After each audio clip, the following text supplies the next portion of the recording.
I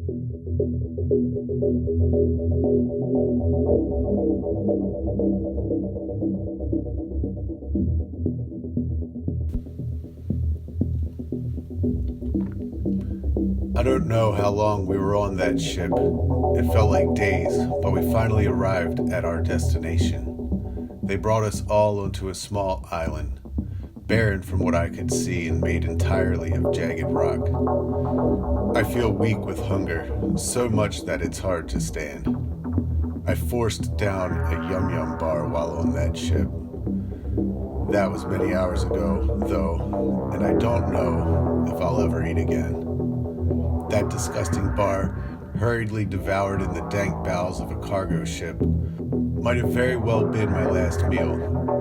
We were all taken from the ship by soldiers and put into the backs of army trucks. They ushered us all from the trucks and into a vast building. Now, I stand cramped within a group of men. Are you confused why everyone's disappearing?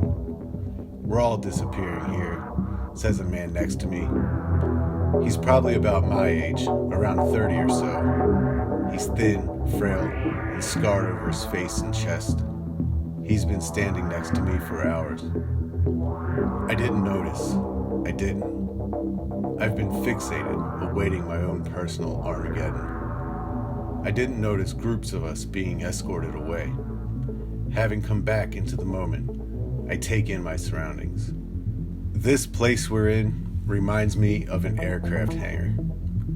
That's probably what it is. Throngs of trodden people fill the space. We are not chained, but everyone stays in their place.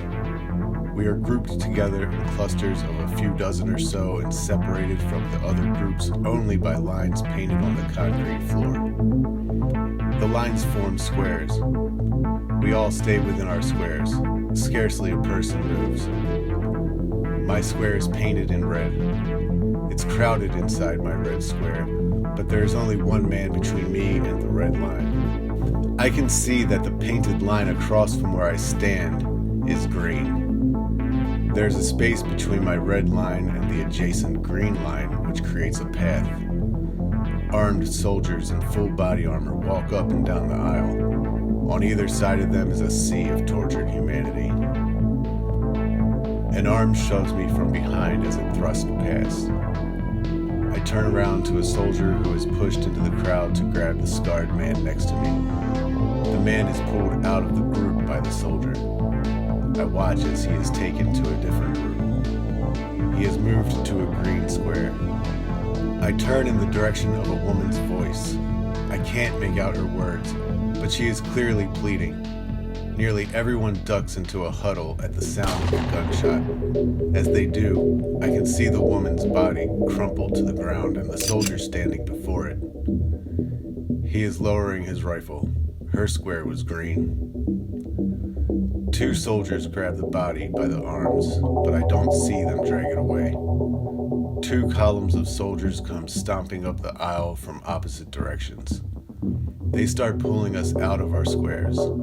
They force us all into single file lines.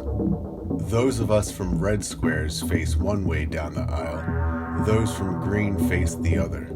A gun barrel jabs me hard in the side. I wince in pain. "Move!"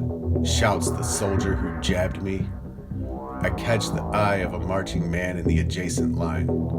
He has the madness. I look at each one who passes me in the opposite moving line.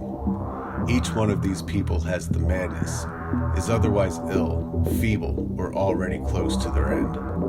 The last man passes me, and I can see that we are all marching around the perimeter of the hangar. There are two large bay doors. The group from the green squares are marching into one door. My line is marching into the other. I enter the large bay door designated for my color. The soldiers keep us marching in line through a wide corridor with white tiled walls. There is a green door on the left-hand wall of the corridor. The soldiers stop us and pull a number of men out of line. They take them into the room behind the green door. We continue our march through the corridor. I hear muffled sounds coming from someplace. I hear muted bangs and screeches. Dread boils up from within me. My knees begin to shake. We pass through the corridor and enter a wide room. The ceiling to the left hangs lower than that above us and angles downward into the back wall. It is as if there must be stairs or something that lead from the room next to the corridor into an area above. From this dropped ceiling come the sounds of machinery at work. The floor in this room is cement, and the walls are made of white painted cinder block. At the far side of the room are stations with men wearing red jumpsuits who are turning valves and levers on large machines. Take a large number of men in line over to those machines. They are formed into a new line. What looks like a foreman begins giving them some sort of instructions. The rest of us are marched again forward until we pass through another doorway. This must be the end of the line for me. This is where we are all finally culled from society. Strangely, I am beginning to feel at peace with this fate. There is no escape. I only hope that it happens quickly, that I don't feel any pain.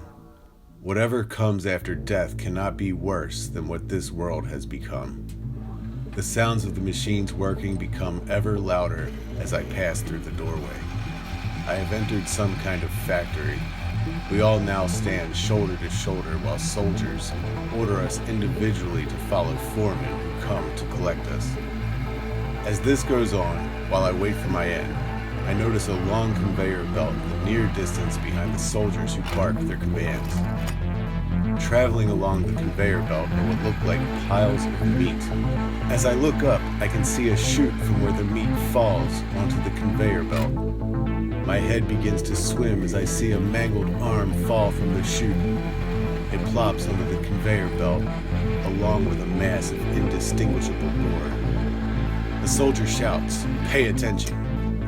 He points to a burly, mustachioed foreman who waves for me to come.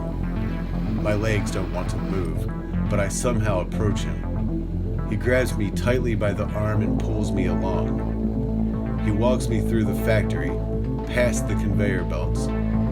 As I pass, I can see clearly that the pink slop moving along the belt used to be human. Dizziness floods my mind as my empty stomach turns. I fall to my knees and vomit only bile. A sharp pain courses through my back as a soldier kicks me from behind. I fall into my own vomit. He yanks me to my feet. The foreman grabs me again and escorts me away. The conveyor belt is feeding a large machine above that is connected to the room I am to enter.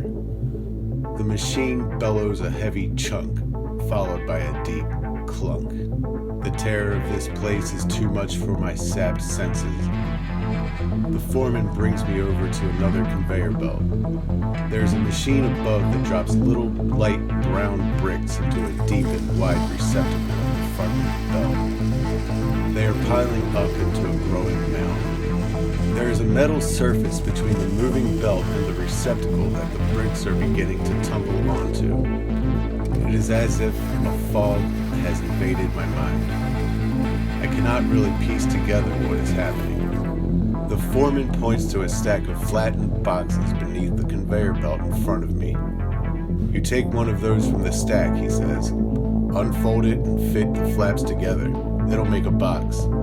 He pulls one from the stack and assembles it. He sets it onto the belt, next to the pile. Then you fill it with the Yum Yum bars. It holds 50. Send one through with less than 50 and I'll make sure you end up in one of these boxes. The foreman walks away.